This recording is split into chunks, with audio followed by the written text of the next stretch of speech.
Bueno, como ustedes saben, este foro es organizado con la tutela de la diputada Patricia Razo. Este foro fue organizado para alcanzar el grado de maestra de Derecho Electoral de la licenciada Carolina del Ángel y de su servidora, bajo la tutela nuevamente les comento, de la diputada Patricia Razo y de los ponentes que están aquí, que en este caso están presentes de los ponentes, nada más la diputada Razo, el maestro Zorrilla, y está en camino el diputado Gustavo González, que es diputado federal por el estado de Jalisco, y el senador René Arce Islas, que es el senador por el Distrito Federal. Por medio de representantes, el pueblo titular del poder político designa representantes para la integración de los órganos. El poder legislativo es el encargado de hacer o reformar leyes. Es ejercido por una o varias asambleas o cámaras de representantes. Estos son llamados parlamentarios, diputados, senadores, congresistas. Depende del país del que se hable, generalmente se distinguen por partidos políticos y estos son elegidos por la ciudadanía. Es el caso de nosotros de la Asamblea Legislativa. Quien ostenta el poder ejecutivo es elegido directamente por los ciudadanos mediante un proceso electoral independiente del poder legislativo. A estas se les llaman elecciones presidenciales. La democracia participativa o semidirecta es en la que los ciudadanos tienen participación en la toma de decisiones políticas, decisiones que tradicionalmente toman nuestros representantes. Y esta es la más usada a nivel internacional. Es un modelo político que facilita a los ciudadanos su capacidad de asociarse y organizarse, de tal modo que pueden influenciar en la toma de decisiones que compete a todos. Este tipo de participación se llama referendo o plebiscito. Referéndum viene del latín referendum, del referir, institución política mediante la cual el pueblo del cuerpo electoral aprueba o rechaza las leyes aprobadas por un órgano legislativo. Se clasifica en obligatorio, que es el que está impuesto como un requisito necesario para la validez de las leyes ordinarias, y facultativo, que es el que tiene lugar únicamente cuando la consulta responde a solicitud de un grupo de ciudadanos o la petición de una autoridad investida del poder de solicitar su celebración. El referéndum es una institución característica del régimen democrático. Supone una amplia facultad otorgada al cuerpo electoral para la ratificación o desaprobación de las leyes. Requiere para su buen funcionamiento la existencia de un gran espíritu ciudadano y el consiguiente interés por los asuntos públicos. Es una manifestación de la democracia constitucional en la cual, mediante la ampliación del sufragio y el libre acceso a los cargos públicos, la totalidad del pueblo organizado en cuerpos electorales participa en el proceso del poder, lo que hace indirectamente al elegir a sus representantes y directamente por medio del referéndum, el plebiscito u otras formas de democracia participativa. En muchas ocasiones se confunde referéndum con plebiscito. La diferencia esencial consiste en que este no afecta a actos de naturaleza normativa, se refiere a cuestiones de hecho, actos políticos y medidas de gobierno. Especialmente afecta a cuestiones de carácter territorial y a materias relativas a la forma de gobierno. Igual que el referéndum, el plebiscito es una consulta hecha directamente al pueblo para que resuelva lo que considera más conveniente respecto a la solución de un problema político de trascendental interés, o sobre la aprobación o recusa de determinados actos de sus gobernantes. Ahora bien, la Constitución en su artículo 1, párrafo 3, dispone que todas las autoridades en el ámbito de sus competencias tienen la obligación de promover, respetar, proteger y garantizar los derechos humanos de conformidad con los principios de universalidad, interdependencia, indivisibilidad y progresividad. En consecuencia, el Estado deberá prevenir, investigar, sancionar y reparar las violaciones a los derechos humanos en los términos que establezca la ley. Asimismo, se puede leer en el artículo 21 de la Carta Magna que se establece que la seguridad pública es una función a cargo de la Federación, el Distrito Federal, los estados y los municipios, que comprende la prevención de los delitos, la investigación y persecución para hacerla efectiva, así como los partidos políticos. ¿Debe contribuir el Estado al financiamiento de las campañas? ¿Qué límites deben existir en el financiamiento de las campañas? Y finalmente, acercándonos al tema que nos ocupa, ¿por qué es deseable prohibir o inhibir los aportes o el financiamiento de ciertos agentes a la política. No sé si nos podemos regresar al principio de la presentación. Para tocar el tema, quisiera empezar de manera muy general por que tengamos una perspectiva muy general de qué es lo que pasa en otras regiones del mundo. Creo que es importante que nosotros tengamos una visión muy general de cómo otros estados han, digamos, resuelto este problema respecto del financiamiento. Y parece que la presentación se nos está adelantando un poco, no importa. Quisiera señalar que en el caso del continente asiático, el financiamiento político pues es prácticamente un aspecto poco conocido, en particular en los países de Asia del Sur, y sigue siendo hasta la fecha, a pesar de lo avanzado de algunas economías del continente asiático, pues todavía el financiamiento a la política, me refiero a la política, no solamente a la campaña y a los sistemas de partidos, pues sigue siendo, digamos que un enigma, ¿no? Es uno de los secretos mejor guardados del continente. Algo similar, y ahora que estamos en la lámina de África, algo muy similar sucede en el continente africano, en donde en general la recaudación de fondos por parte de los partidos políticos y de los candidatos pues es un asunto de autoayuda no regular. Ahora, me quiero detener un poco en estos casos. Por supuesto, estamos hablando de manera general, hay casos digamos que muy particulares, por ejemplo en el caso de Asia, India es una gran excepción. En la India existen regulaciones muy particulares que tienen que ver con el financiamiento y la fiscalización, no solamente de los candidatos y las campañas, pero por supuesto de los partidos políticos.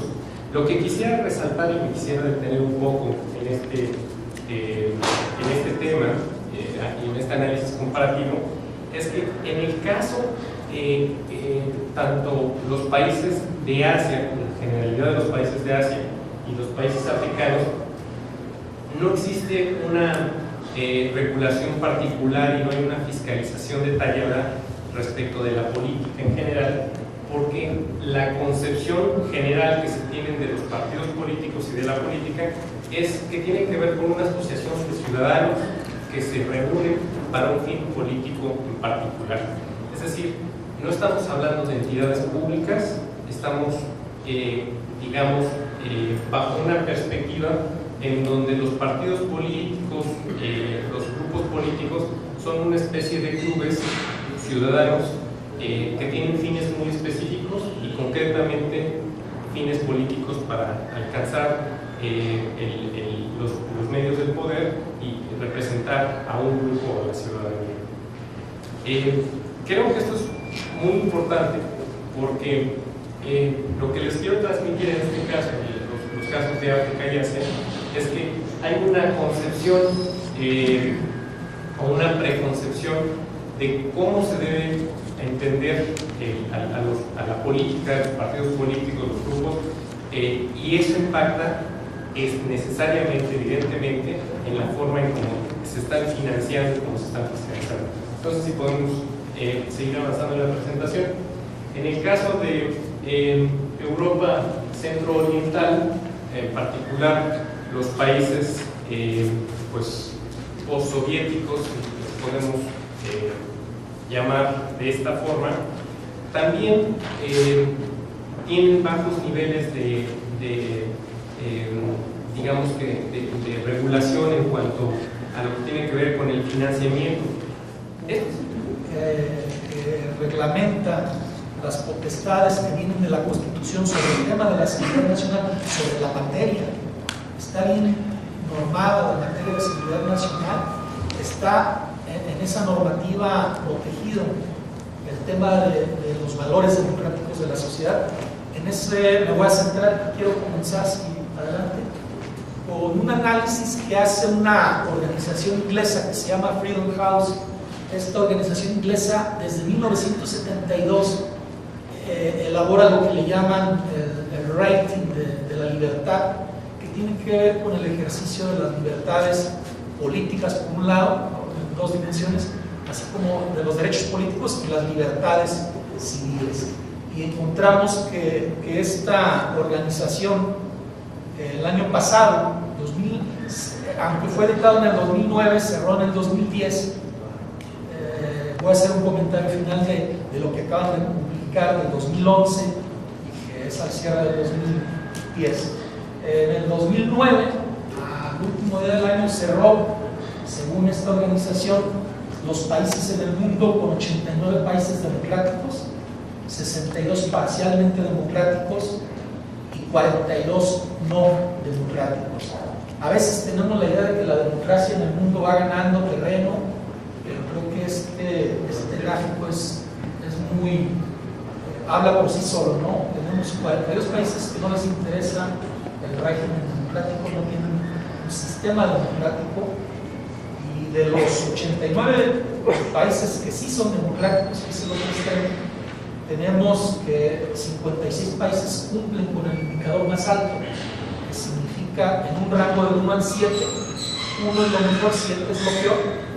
En el nivel 1-1 tenemos países, por ejemplo, le damos a la siguiente lámina. Puse aquí una idea de los países extremos, en los que no hay democracia, China, donde derechos políticos es 7, libertades civiles 6, Cuba 7-6, muchos países que más o menos ya conocemos, Libia, pero ese sí está 7-7, es de los peores países, Sudán, Zimbabue, Uzbekistán, etc.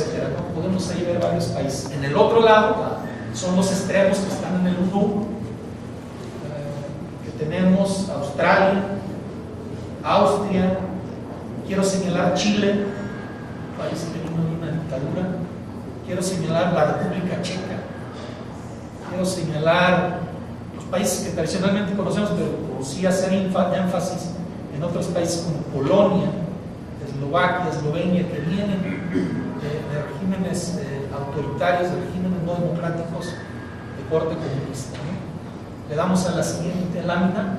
Esta es la evolución de México en el indicador de esta organización, que ha pasado de 1973 al 2009, cómo ha evolucionado en este primer análisis, que es derechos políticos. Ha pasado del 5, una dominancia del 4-3, y a partir del 2000, del 12. Sin embargo, repito, al cierre del 2009. Ahorita vamos a comentar cómo cerramos el año pasado. Nos vamos a la siguiente, libertades civiles. Aquí también hemos estado en los últimos 30 años entre un 3 y 4. Avanzamos a 2, retrocedimos a 3 y ahorita estamos estacionados en 3. Siguiente lámina. Aquí estoy haciendo un comparativo. El amarillo es Chile, con derechos políticos. Y Chile, si se fijan, alcanzó el máximo indicador, que es el 1, desde el 2004, y lo ha sostenido. A pesar de que vino de un régimen totalmente autoritario, una dictadura militar castrense y castrante, pero como México no ha llegado a ocupar el 1. No solo eso, siguiente lámina, reporte 2011 acaba de ser publicado. Dice en la parte de abajo en español, mala traducción en español, en inglés, el rating de los derechos políticos de México declinó de 2 a 3 y su estatus de país libre, recuerdan los primeros 89 que teníamos, de ahí sale México y ya se pasa a los amarillos, pasa a los 49 parcialmente democráticos.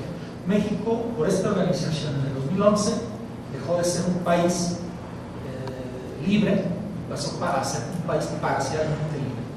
de tener 2-3, pasó a 3-3 en los dos indicadores, y luego entonces, desde la percepción de esta organización, que lleva 30 años haciendo esta evaluación, tenemos un problema, ¿no? Así lo dice, su estatus como categoría nominal libre pasa a parcialmente libre, debido a la focalización de grupos del crimen organizado hacia una serie de funcionarios electos locales y la incapacidad del gobierno para proteger los derechos ciudadanos de cara a la violencia criminal.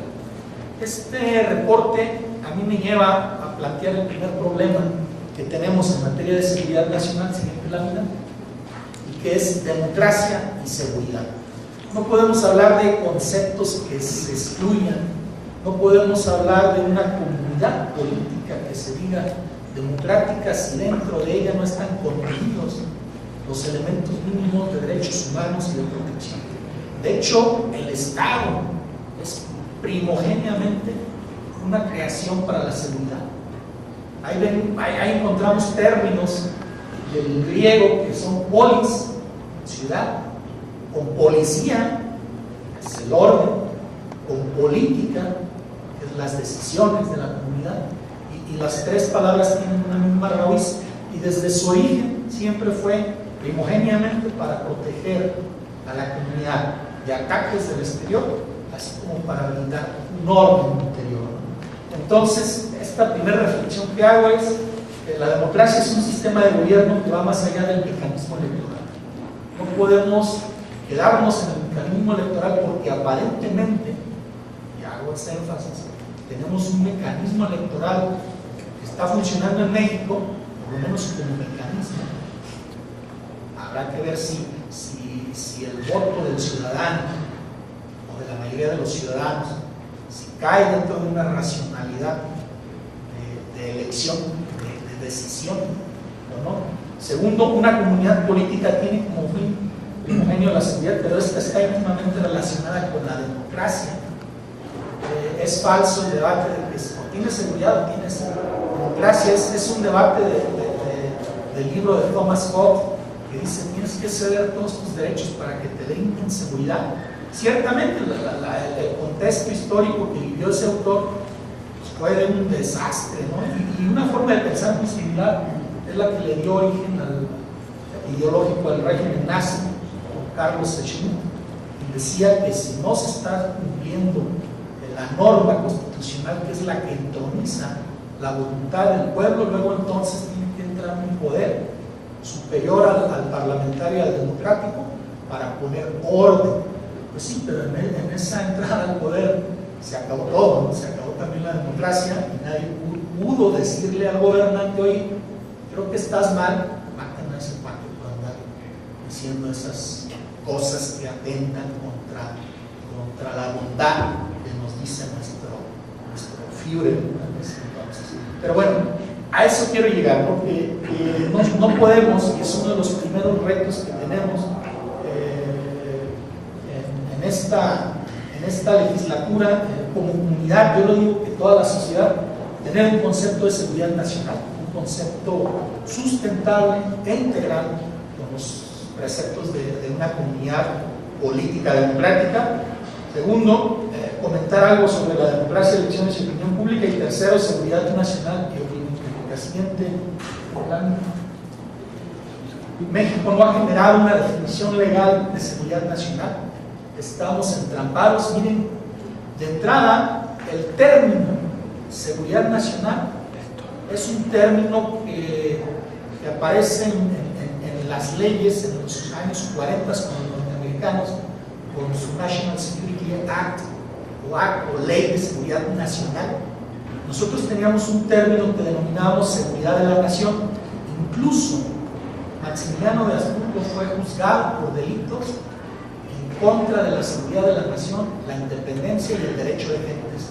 Es una ley de 1862 que promulga Benito Juárez, donde evidentemente el concepto de seguridad nacional como idea se entronizaba en el ámbito penal, en el ámbito criminal, haciendo ver que si alguien hacía actos en contra de la personalidad del Estado, entonces ya sería el Estado posible víctima de alguna acción de alguna persona, y a partir de ahí se empieza a hablar de la seguridad de la nación, que viene desarrollándose en otra ponencia que comenté en el Senado.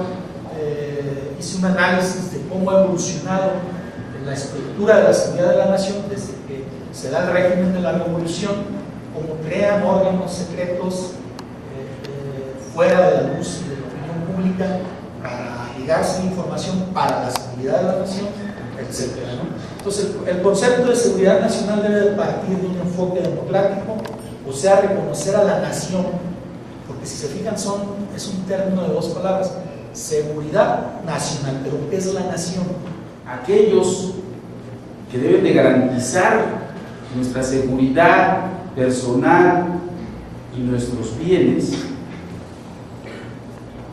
pueden estar en riesgo ellos.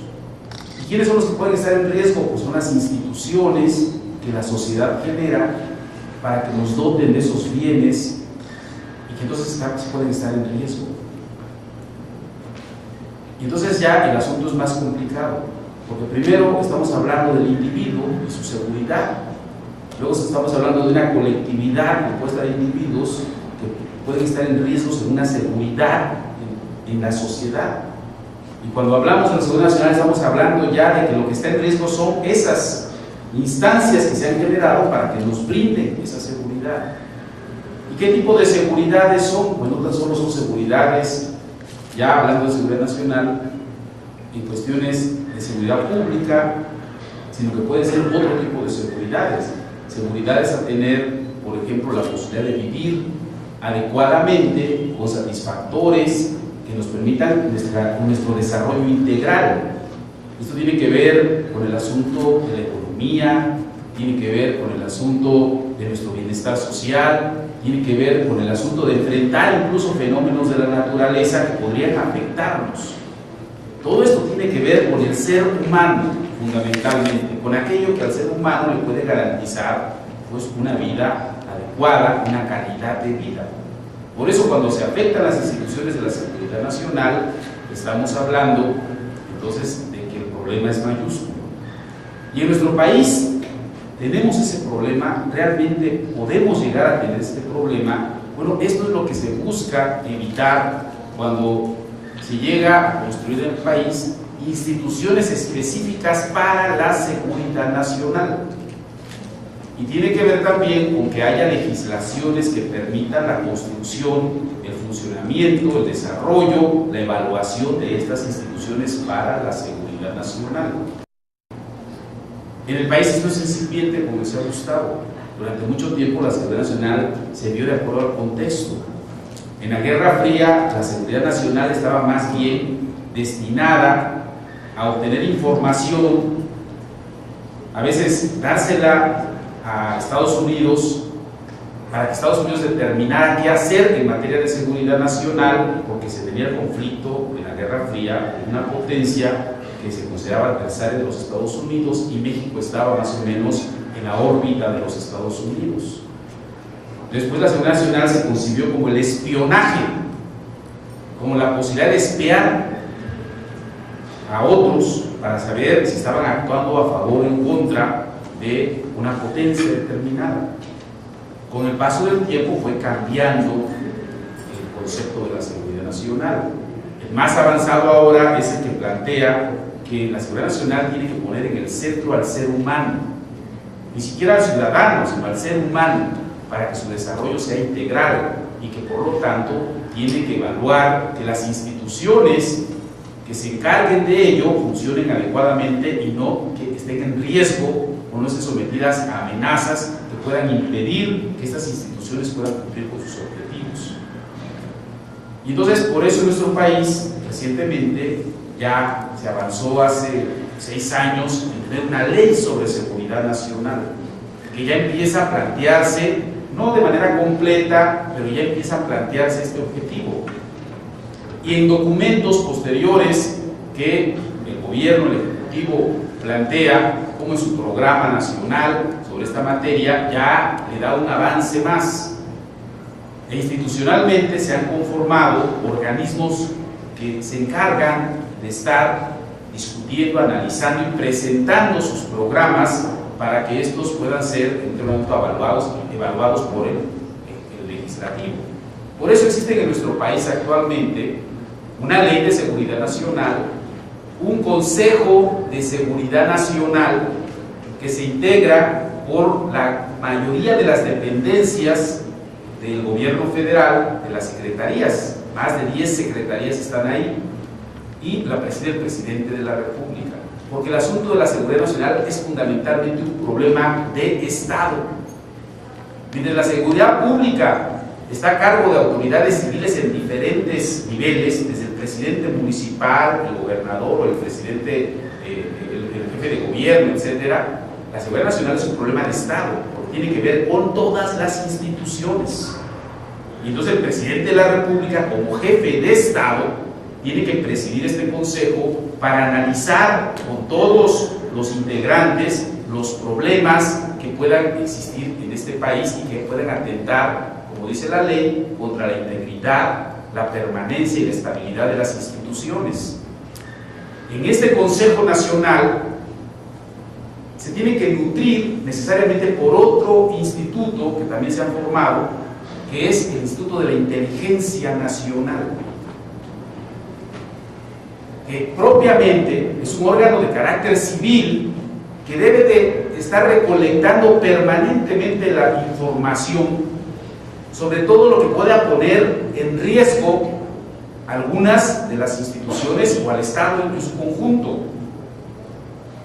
Y para eso se elabora una agenda anual de riesgos y amenazas, porque hay cosas que pueden verse solamente como un foco amarillo, que puede ser un riesgo, y algo que puede convertirse ya en una amenaza, que se le pone el foco rojo, en donde el Estado debe de concentrar su atención.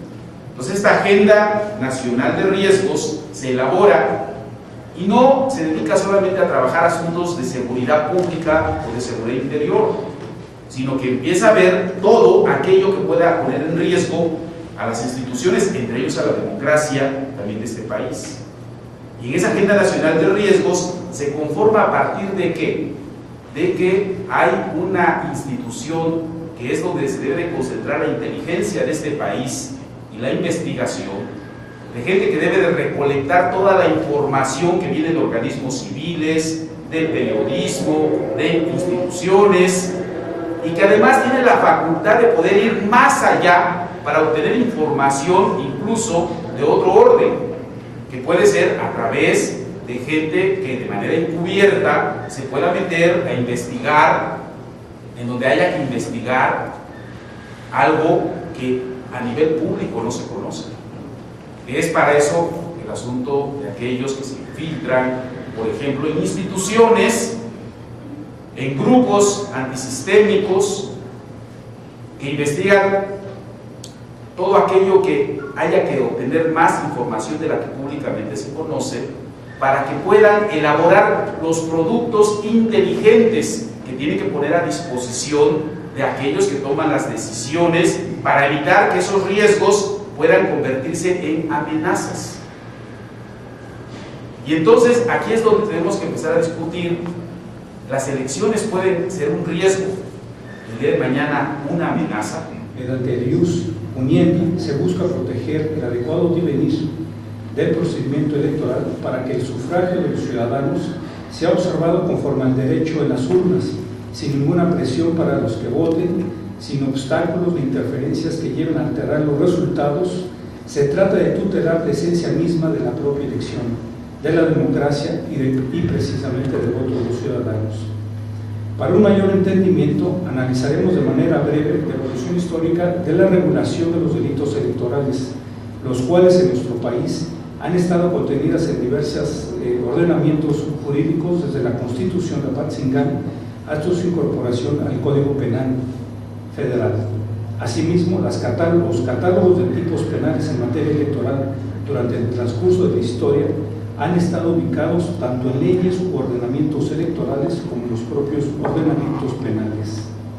Así, la evolución de la regulación jurídica de los delitos electorales en nuestro país ha sido analizada desde 5 periodos, siendo estos los siguientes. Uno, desde la promulgación de la Constitución de Apatzingán en 1814 hasta 1871, con la promulgación del Código Penal denominado Martínez de Castro. Dos, de entrada en vigor del Código Penal Martínez de Castro de 1871. Esta marca el segundo periodo, concluyendo con la promulgación de la Constitución de 1917. La Constitución de este año, de 1917, conjuntamente con la Ley para la Elección de Poderes Federales de 1918, marca el inicio del tercer periodo, mismo que culmina hasta la entrada en vigor del Código de Almaraz de 1929. La promulgación del Código de Almaraz en 1929 marca el inicio del cuarto periodo y se extiende hasta 1987, época en la que existió un sinnúmero de legislaciones en materia electoral, entre ellas el Código Penal de 1931. El último periodo se inicia con la publicación del Código Federal de Instituciones y Procedimientos Electorales y la reforma al Código Penal Federal en agosto de 1990, ya que a partir de este momento hubo un cambio en la forma tradicional de regular los delitos electorales, pues las faltas administrativas se desvinculan de los tipos penales electorales, quedando las primeras reguladas en el citado Código Electoral y las segundas en el Código Penal Federal.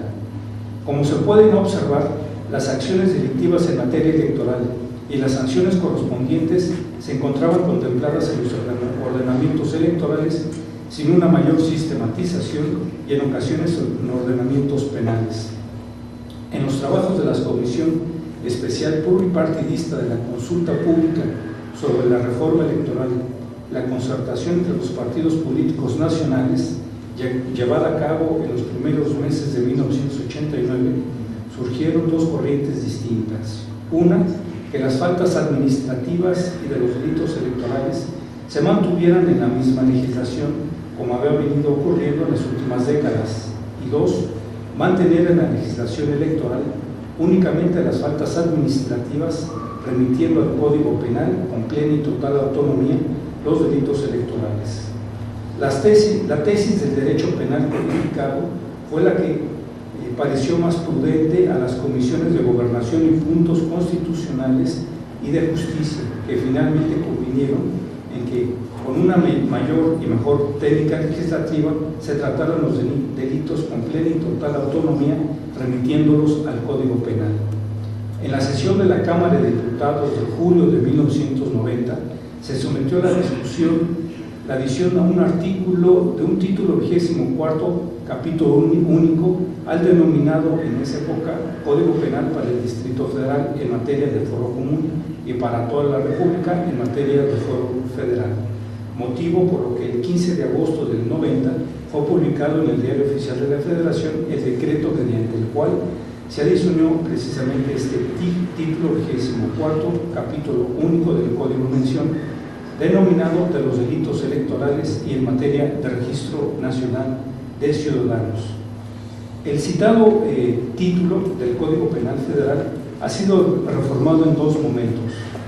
El primero mediante decreto publicado en el Diario de la Federación en marzo de 1994, con el cual se incrementaron algunas sanciones e incluyeron elementos normativos vinculados a la compra de votos, violación al secreto al voto y transporte indebido de votantes, entre otros tipos penales. Y el segundo momento, mediante el decreto de reformas publicado en el Diario Oficial de la Federación en noviembre de 1996, en el que se adicionaron nuevas conductas como la inducción a la abstención, la obstaculización del desarrollo normal de los actos posteriores a la jornada electoral, contemplándose la figura del servidor público, separándose la regulación de los funcionarios partidistas y de los candidatos, además de haberse adicionado la regulación propia de los materiales electorales y a las encuestas o sondeos de opinión. Ahora bien, dada mi formación profesional, este tema lo continuaré a la luz de una valoración político-criminal del problema. Así realizaremos un cuestionamiento básico. ¿Cumple nuestra regulación de los delitos electorales una función de protección efectiva del bien jurídico que pretenden tutelar? En efecto, actualmente se discute la eficacia de todo derecho penal. En dicha discusión, algunos tratadistas han sostenido que el penalista ha vendido ilusiones y no ha podido resolver los conflictos sociales en ningún ámbito. Así, el problema electoral debe ser resuelto en el nivel social, más ahora que el derecho electoral constituye una rama autónoma del derecho público con una nueva legislación. Considero que la inclusión de los delitos electorales en la ley penal es excesivamente rígida, al grado que parecía responder más a un intento de legitimación del gobierno que a una real protección de la libertad del sufragio. En el plano legislativo se observa la marcada tendencia al uso frecuente de la ley penal como supuesto recurso para la resolución de los conflictos sociales. El resultado real de esto es la progresiva ampliación de la planificación punitiva, sin que en general ello altere la capacidad operativa de las agencias del sistema penal. Considero que el derecho penal debe ser garantista y de última instancia, por lo que se debe regular tomando en consideración la experiencia de las instituciones electorales. Así, dada la importancia que nuestro derecho electoral tiene en los partidos políticos, sería muy efectivo establecer sanciones como la suspensión durante la siguiente o siguientes elecciones, de igual manera a la prevista cuando no se alcanza el número de votos requeridos. Como recordaremos, en noviembre del 2007 fue aprobada una reforma político-electoral de carácter constitucional, misma que incluye principios que deben ser normados conforme a sus diversos ámbitos de aplicación: el administrativo, el jurisdiccional y el penal. Cada uno de esos ámbitos tiene perfectamente definido un ordenamiento legal y una institución encargada de velar por su efectiva aplicación. Para que sean plenamente factibles las reformas constitucionales en materia electoral referidas, se requiere la adecuación de las leyes secundarias, como ha sucedido con la expedición del nuevo OFIPE publicado en enero del 2008, la aprobación de las reformas a la Ley General del Sistema de Medios de Impugnación en materia electoral, que fue aprobada en junio en el periodo extraordinario y publicado en julio del 2008, y desde luego el Código Penal Federal, particularmente su título 24, que a la fecha no ha sido reformado. En ese sentido, vale la pena mencionar que existe un proyecto de reformas en materia penal electoral planteado por la Fiscalía Especializada para la Atención de Delitos Electorales, el cual tiene como propósito proporcionar a las autoridades encargadas de investigar, perseguir delitos e impartir justicia los instrumentos jurídicos para combatir toda conducta delictiva que pretenda afectar la organización, el desarrollo y el resultado de los procesos electorales federales.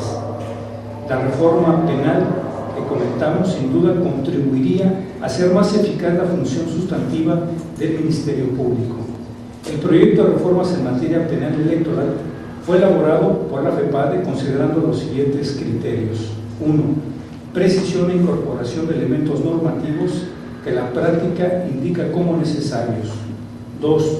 Sugerencia de creación de tipos penales que regulan conductas que frecuentemente se han cometido en los últimos procesos electorales y que a la fecha no se encuentran debidamente tipificados.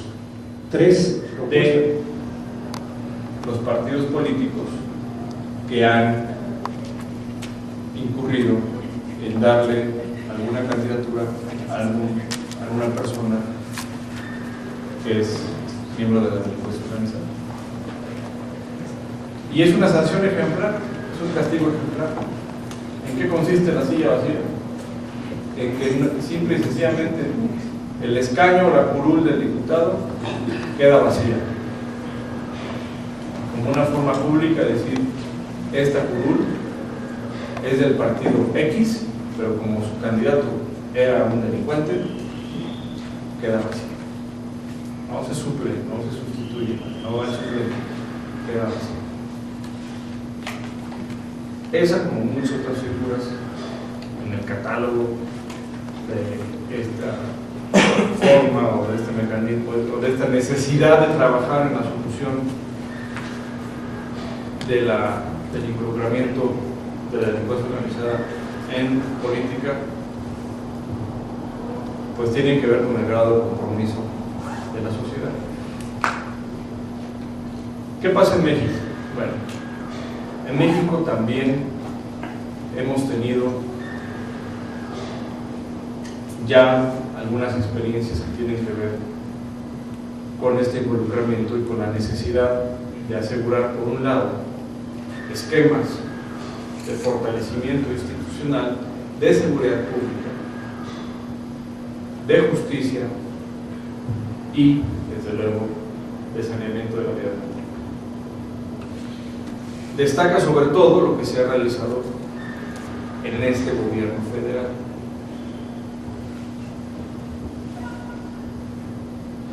Antes de hablar de lo que se ha hecho en este gobierno federal, es importante que entendamos que hay algunas normas internacionales pendientes a esto, que son normas internacionales que nos van a ir dando la pauta y que vamos a ver que estas normas internacionales de alguna manera tienen ya algún correlativo en nuestra Constitución y que tienen como objetivo fundamental el fortalecimiento de la seguridad en nuestro país.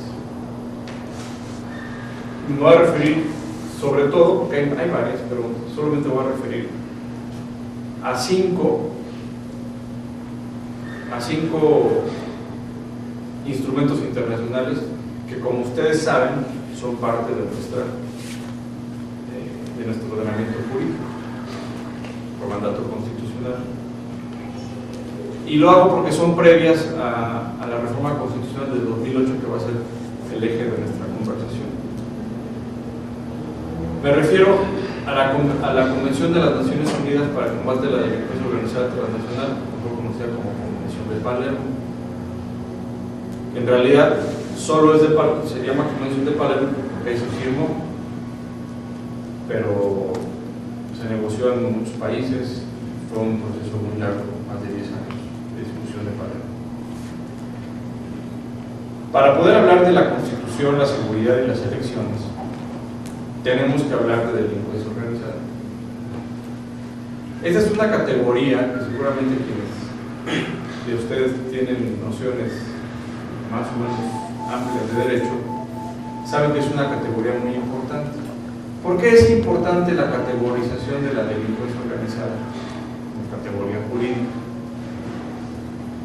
Porque la delincuencia organizada, toda vez de que vivimos en un Estado democrático de derecho, bajo la influencia, las premisas, los lineamientos del iluminismo, un Estado democrático con garantías muy fuertes a favor de los ciudadanos y que, por cierto, ahora se han fortalecido todavía más con la última reforma constitucional en materia de derechos humanos. Pues entonces estamos viendo que el Estado tiene una gran cantidad, un esquema muy importante de límites en su actuación para con los ciudadanos. El ciudadano es libre para actuar, para pensar, para expresarse, para comunicarse, para asociarse, para hacer negocios, para ejercer la libre profesión, etcétera, etcétera. Y hay una serie de premisas que lo protegen de las arbitrariedades del Estado, de persecuciones injustas, existe la presunción de la inocencia, etcétera, etcétera.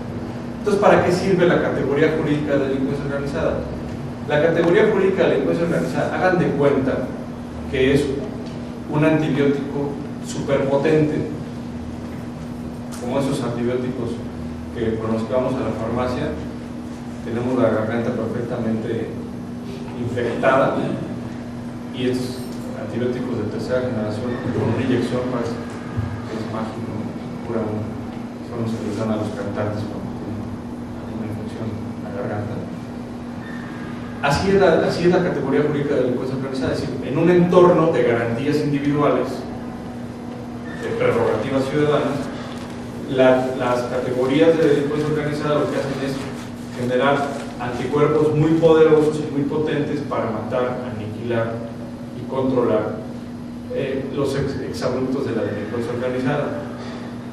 Es decir, dice la Convención de Palermo, si se conjuntan A y B más C, A más B más C, dentro de una conducta criminal, entonces le damos permiso al Estado de que aplique tal y cual medicina. ¿Y cuáles son las medicinas más importantes o los remedios más importantes en un Estado democrático de derecho con garantías constitucionales? Prevé la delincuencia organizada. Yo diría que la más importante de todas tiene que ver con el derecho que se le da al Estado de entrometerse en mi vida privada. El Estado no tiene derecho a entrometerse en mi vida privada, en mis comunicaciones, en mi intimidad.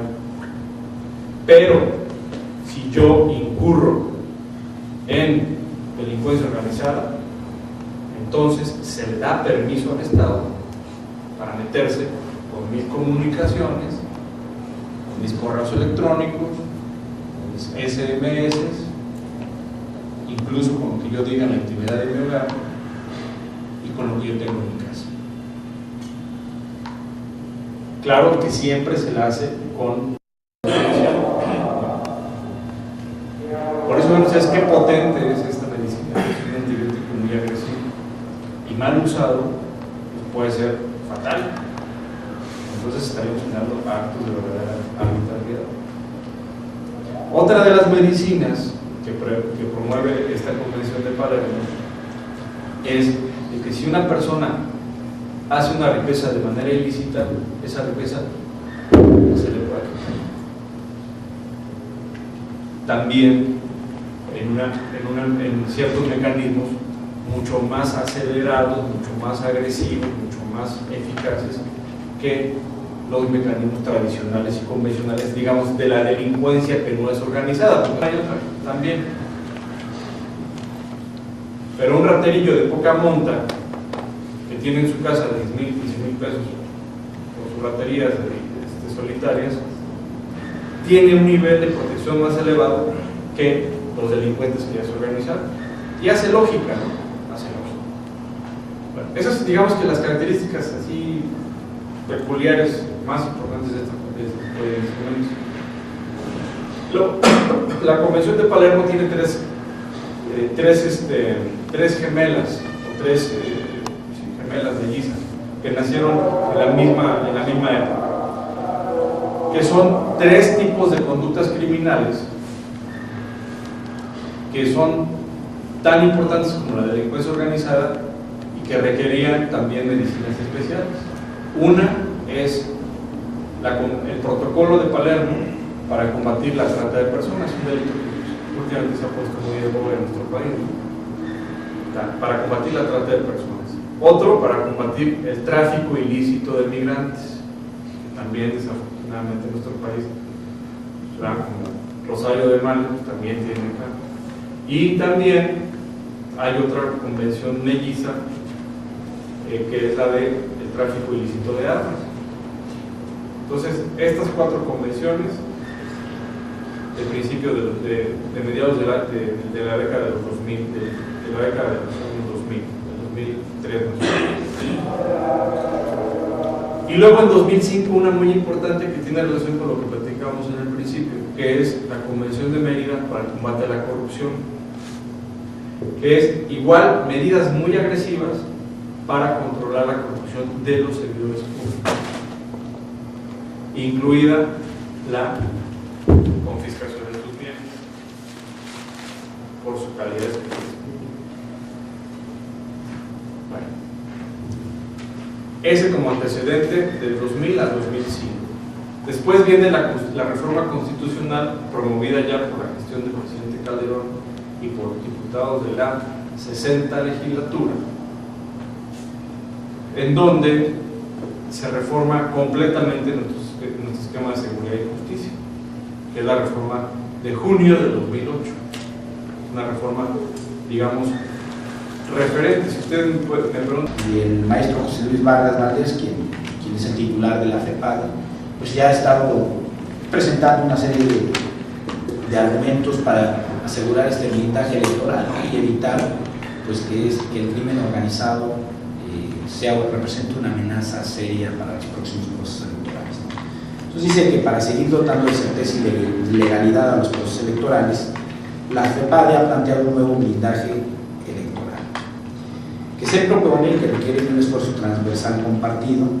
La parte que corresponde a la prevención y persecución del delito electoral federal es función de la Procuración de Justicia Penal y Electoral, propiamente de la FEPADE. Dicho blindaje tiene que ser impenetrable, atender todos los frentes que ponen en riesgo el sistema electoral, desde los que tienen que ver con el crimen organizado hasta conductas ilícitas de funcionarios partidistas y el uso inadecuado de programas sociales. Sin duda, para que este blindaje funcione, hay un mecanismo que es fundamental que establece el titular de la FEPADE, que es la denuncia ciudadana, que es uno de los requisitos más importantes. Y al respecto dice, la denuncia ciudadana es crucial para la consolidación de nuestro sistema democrático. Es necesario que los ciudadanos denuncien cada vez que tengan conocimiento de que se han cometido un delito electoral. Que ante cada delito existe una denuncia y que ante cada denuncia se procure justicia electoral de manera pronta, expedita e imparcial.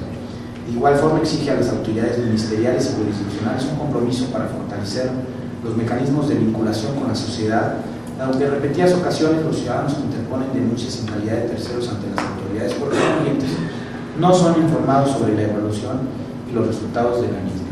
Así, la participación ciudadana resulta vital, ya que permitirá potenciar la capacidad de la actuación oportuna de la autoridad ministerial para prevenir el delito.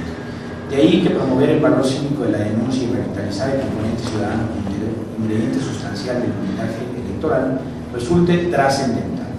Asimismo, a través del blindaje electoral, se propone generar esquemas de protección tanto a candidatos que pueden estar sujetos a condiciones de riesgo o bajo amenaza, como a ciudadanos que denuncian, a efecto de salvaguardar su integridad física y que la autoridad pueda contar con mayores elementos para procurar justicia. Sin duda, el Estado debe reconocer el valor cívico de la denuncia ciudadana y actuar en consecuencia. Como segundo ingrediente de este blindaje electoral, la FEPADE hace una propuesta de reforma penal electoral y, en este sentido, la FEPADE trabajó de manera conjunta en la integración de la propuesta de reforma penal electoral con legisladores de distintas fuerzas políticas. En fecha reciente fue presentada en el Congreso de la Unión. En esta propuesta de reforma al título 24 del Código Penal Federal se plantea incorporar nuevos tipos penales, entre los que se encuentran quien realice, reciba o destine aportaciones de dinero o especie a favor de algún precandidato, candidato, partido político, coalición o agrupación política nacional cuando los fondos o bienes tengan un origen ilícito. Quien realice cualquiera de las conductas relacionadas con el lavado de dinero durante los tiempos de las precampañas y campañas electorales. Quien se llegue a probar su calidad de miembro de la delincuencia organizada para que intervengan o participen como precandidatos o candidatos a puestos de elección popular. O bien cuando miembros de grupos delictivos obstaculicen o interfieran en el desarrollo de las actividades de la jornada electoral. Además, con esta reforma se busca fortalecer mecanismos de denuncia que permitan a la sociedad conocer y reconocer las actividades de precandidatos y candidatos con la delincuencia organizada. De ser aprobada en el Congreso de la Unión la propuesta de reforma penal electoral, la FEPADE contaría con nuevas herramientas que le permitan tener mayor capacidad de acción al ampliar la hipótesis delictiva, las hipótesis delictivas actualmente contempladas. Además, estaría en condiciones de contribuir a la persecución de diversos delitos que hoy afectan a los procesos electorales, capacidad de investigación frente a delitos que son competencia solamente de otras instancias de procuración de justicia y capacidades para perseguir conductas de poderes de facto que afectan la equidad de los procesos y la autenticidad del voto.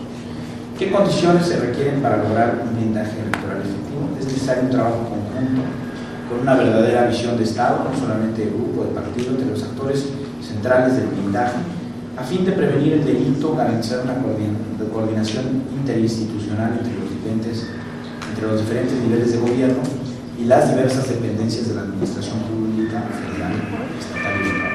Promoción de la cultura de la denuncia y de la instrumentación de mecanismos para facilitar.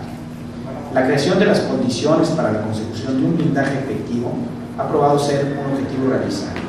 Según el propio titular de la FEPADE, existen ejemplos de países en donde se ha generado un consenso amplio entre fuerzas políticas, como el caso de Colombia a principios de los años 90 para combatir la violencia.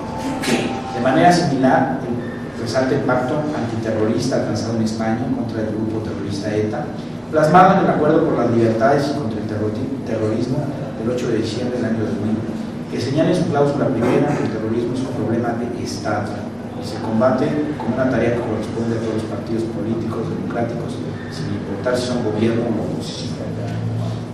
Como muestra de estos ejemplos, la perspectiva de Estado es una condición necesaria para la conformación de una estrategia de blindaje integral y la consecuente salvaguarda de los procesos electorales. De ahí que para el fortalecimiento de la democracia en México es urgente dotar a la FEPADE de mayores instrumentos normativos para su operación. Es importante también resaltar ahí la participación de todas las instancias de gobierno y de todos los partidos políticos para sumar una estrategia de blindaje y adquirir compromisos que permitan atajar la amenaza de este problema. Si el problema solamente se sitúa en un reto o en una acción que debe realizar el gobierno federal, pues es previsible que la estrategia resulte fallida. Por eso el titular de la FEPADE lo que habla es pues, de la necesidad de una visión de Estado, de que todos los actores políticos participen y de que todos los actores políticos se comprometan en una agenda contra el involucramiento, la infiltración de la delincuencia organizada. Haya garantías de que los candidatos que formulen los partidos, que postulen los partidos políticos estén debidamente certificados y debidamente pues, investigados su trayectoria, y que asuman los partidos políticos una responsabilidad frente a los candidatos que postulen. Entonces, exigir a los gobiernos, exigir a los partidos que se sumen a una agenda de blindaje electoral pues, también es una responsabilidad que los ciudadanos debemos tener.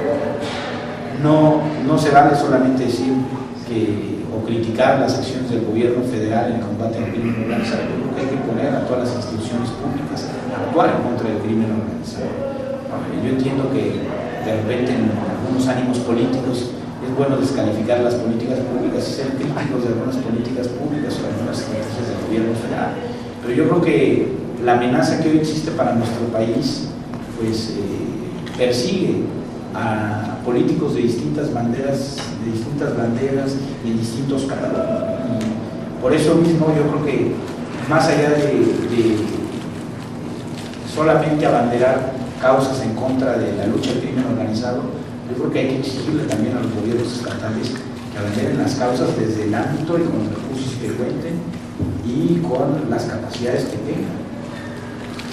Y bueno, pues ya como conclusión, es inminente que la corrupción del poder público no solamente responde a la necesidad de los actores políticos para llegarse a recursos, y está propiciada en mayor medida en la necesidad de los grupos criminales en reducir sus costos de transacción y minimizar los riesgos de su actividad.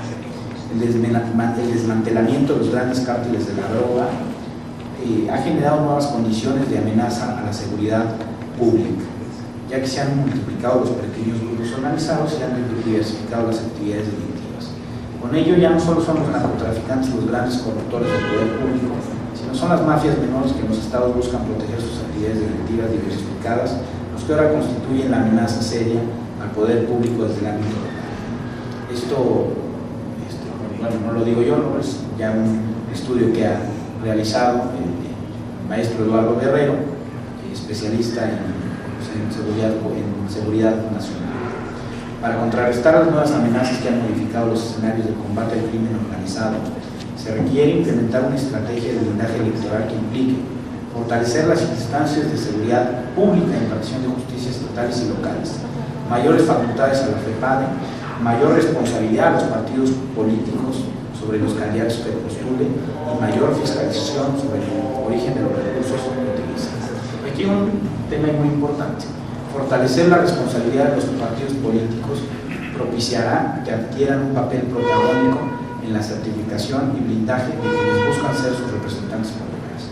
Para ello, los partidos debieran considerar la realización de procesos de certificación de candidatos que contemple desde un análisis patrimonial de las personas y familiares hasta exámenes de control de confianza.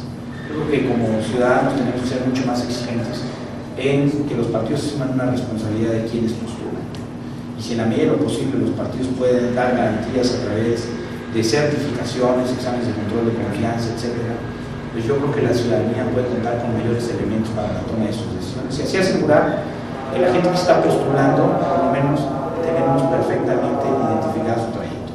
Hoy día, cuando vamos a votar, votamos por una marca, votamos por una estrategia, por una campaña basada en una estrategia de mercado, pero los ciudadanos tenemos poca información, no solamente de las plataformas, sino de quién encabeza esa plataforma.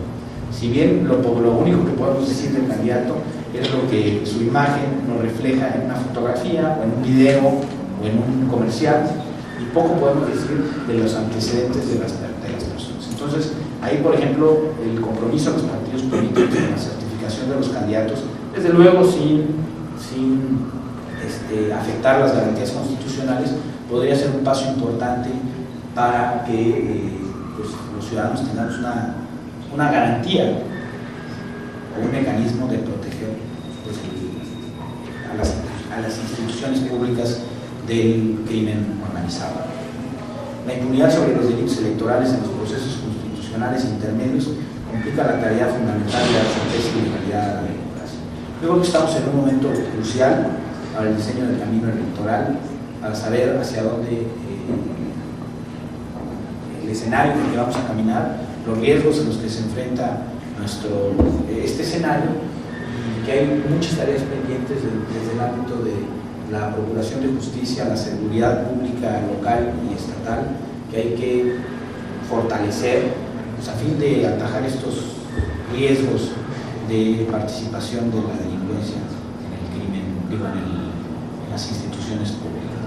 Fortalecer a la FEPADE, promover la denuncia ciudadana, hacer mucho más expedita los procesos, fortalecer la fiscalización de los partidos, fortalecer la responsabilidad de los partidos políticos y los candidatos que postulan. Pues hemos llegado al final de este foro, agradecemos su presencia, espero que los temas aquí abordados hayan sido de su interés.